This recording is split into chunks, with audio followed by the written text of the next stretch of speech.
So Yeah.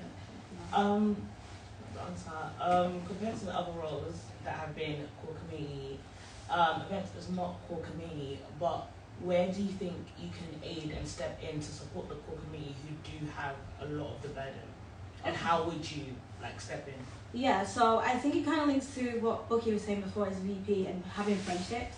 I think when it seeing you guys are all friends, and I think one of the main things to communicating, you're going to want to communicate with someone more if you're friends with them than if you're just truly co-workers. So I think with me it would be developing that friendship if we've not already got one, and especially during the early stages, especially if we find out who wins whenever it is, it's going to be a lot earlier on than when we start working. So it's kind of building on that to develop our relationships at first, and then obviously once that's done, then someone feels like they can approach me. So I don't know, president saying, oh, I've got this important interview, and I'm not going to be able to make it to this event, you need to step up and I'll be the face of the event. As events officer anyway, I should be willing to do that, seeing as I should have organised the event in the first place.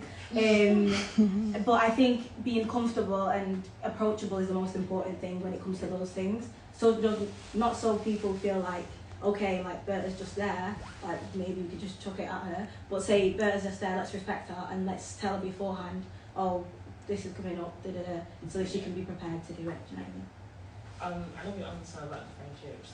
Definitely, I do agree. With a great friendship, president. They don't like her. But yeah, my question is, what type of events do you want to bring to ACS, or is there any improvement to staple core events you've seen so far this year? Okay, I've enjoyed a lot of your events. You really want, girl. Oh. No, I think they'd be real. I think I want to introduce more chill events because I feel like in the beginning of the year there was children's meet and greet, do you know what I mean? And that was super chill and everyone got introduced to each other. But I think Tani said before, if you've missed the first event, you kind of feel like I can't go to any more, and I want to stop that. So I want to introduce a chill with ACS type of thing where it's a monthly rendition, and one of the main things that I thought about when I was doing this, kind of plays into the continuity thing, that it's a low-cost method. It's not going to cost much to put a film on. Do you know what I mean? And making sure that people are comfortable with the environment. And I feel like especially with chill events, you're not going to feel first of all, you won't have to pay a lot, and you're not going to feel like you have to walk in and bring something to the table. You can just walk in and have a conversation with someone next to you, and that's enough. And that kind of plays into what I'm saying is great. My main goal within ACS would be to bring a community feel to the ACS. So everyone's already mentioned about the division between the year groups, kind of integrating it and everything like that. But as events officer, my question is going to be what events are going to do that? So as well as the Children's ACS, I also thought of introducing sisterhood socials. We're all, as black women, me personally, I feel most comfortable with another black woman in the room with me. I don't know if you guys are the same. Yeah. Period. So if that's the case, so how great is it going to be if I'm in a room full of black women and everyone's as comfortable as they can be? So kind of introducing stuff like that, where people can bond over things that you don't usually come to ACS for. Do you know what I mean? So yeah, I think that's my main view. I think I'm also looking at introducing exploring London more. I'm not from London. I don't know if you can hear. And I feel like Manchester. It's very obvious. That's not a brand. I feel like I've not even explored 20% of London yet. I'm not even gonna lie. I feel like I it's nothing here. Campus home, or campus I don't know, somewhere else. So I think one of the main things I want to introduce is trips, and they don't have to be trips to I don't know down the road. They can just be trips the theatre. One of the main things that hopefully I can do as an events officer is have you guys heard of the play to the Black Boy? Black Boys Who Did. I don't know who gets to have it. I would love to do a trip to go and see that. That's and nice. I think that's something that people don't consider ACS does. Do you know what I mean? We could do that. People don't think ACS does that. People think ACS is party. It's not everyday party. So I think it's important. Even me, I'm tired. And as well as that, I don't know if you guys have heard, there's black cultural markets and stuff like that people can just go to. It's not a school trip. We aren't kids. You can just come with the ACS and explore yourself. So I think that's my main steps. Generally love and relate to those ideas. I hope you guys can do those. As you said, it's low cost and everything. My next question, not to bring it back to those big events, but what will you do in stressful situations when essentially event officer, like you'll be like, oh my gosh, like what's this event saying? Like people asking you, like the stress, you feel like you don't want to burden core community, like what would you do to like handle all of it, and what would you think like the main important things to do are? I think the main thing is to make events feasible always. I'm not going to promise something I can't deliver. Like that's just going to embarrass me and it's going to embarrass the ACS. In terms of big events, I think whenever it comes to big events, the best thing to do is to collaborate with UOL. Just because then, one, you've got more people, and two, you've got more people that you can divide the responsibility between. So that's not me saying that I can't handle responsibility, because I can, but that's just me saying that at the end of the day, it's going to be easier if I do that. So with those big events, I think it's also, like I linked it back to being approachable, being confident within yourself.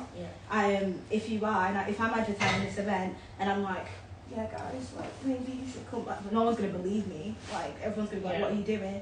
Whereas if I'm like, oh guys, this event's actually going to be good, we're going to do this, this and this, and knowing that I'm going to do that, first of all, because I'm not going to say something that I'm not going to do, is really important. So I think in that sense of the stress, I think it's also good to organise events like in a timely manner. I know people are talking about how there's times at LSE where people are more busy than others, obviously during January season and May exam season.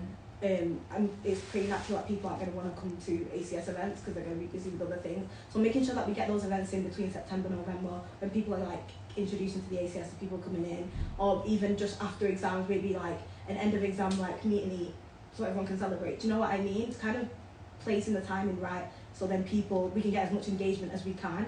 And yeah, great. Hope you do well.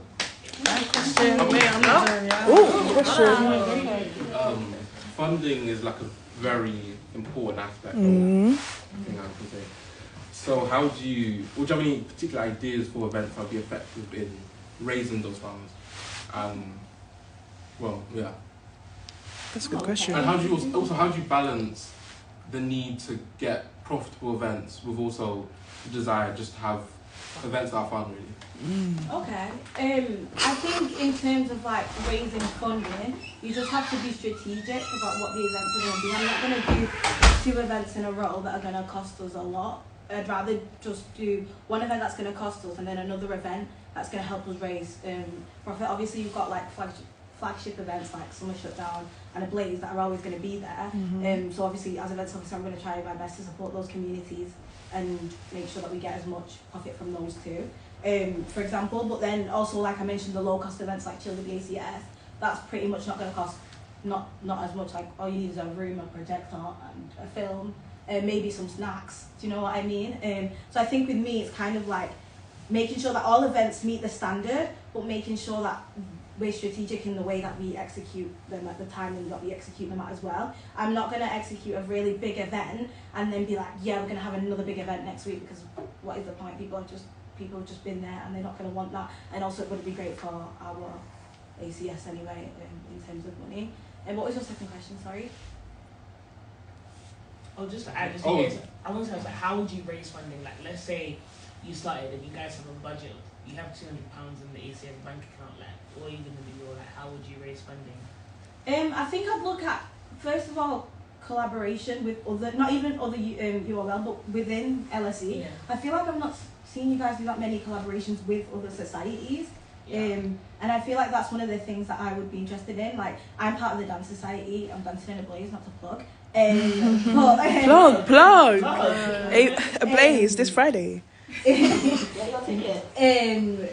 So for example, like collaboration with the dance society, I know a lot of people like are into Afro dance at the moment, and even if they're not black, like they're doing That's it. true. So maybe doing a dance blackness. workshop where people pay £5 to attend. Small things like that. It takes a studio and a teacher. I mean, I was going to say I can teach, but maybe I can teach. Maybe, if I need to teach, I'll teach. Do you know what I mean? And even little things like that can like bring the smallest bits of profit, but profit is profit at the end of the day, and it's going to raise funding. So I think that's going to be one of my main things. Like, I've talked about collaboration with you all, but we also want to consider collaborations within the university itself.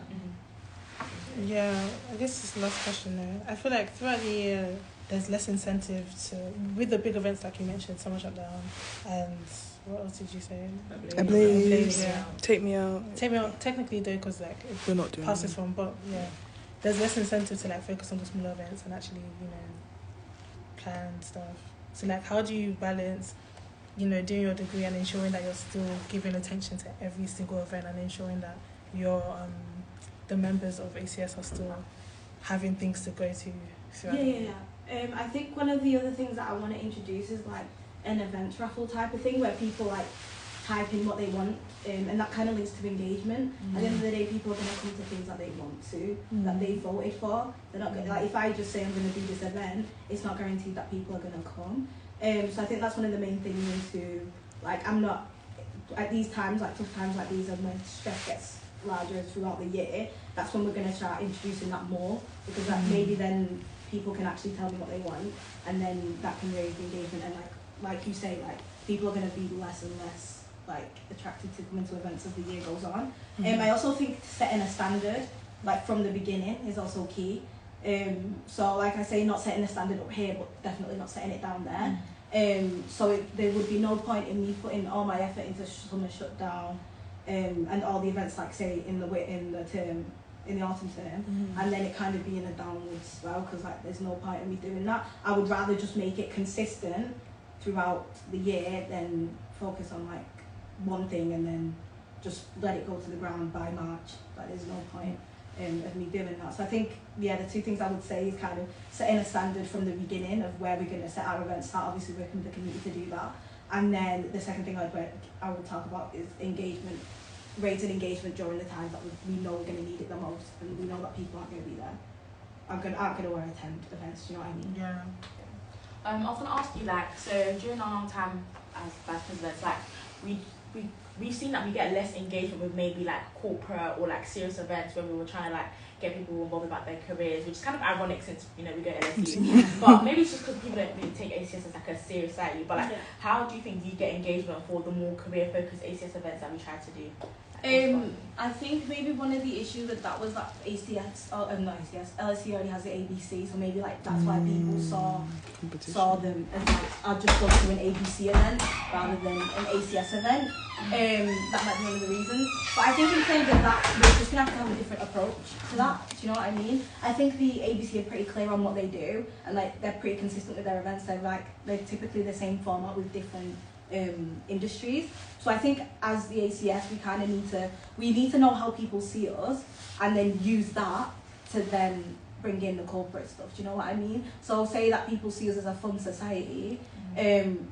There's no point, I'm sorry, but there's not going to be a point in us doing like a big serious conference, because people aren't going to see us as that. Do you know what I mean? So I think it's more like we have to start off small if we want to like enter that sector kind of stuff. Do you know what I mean? So starting off small, maybe starting off with a simple like I don't know, meet and greets, but like finance, for example, as an industry, finance edition. If you want to do finance, come to this, and maybe we can talk about it as just an informal conversation. Oh, have you done the JP interview? Do you know what I mean? So making sure that we're not going straight into the deep end, but starting to the shallow and then getting deeper as we move on. Thank you. Thank you.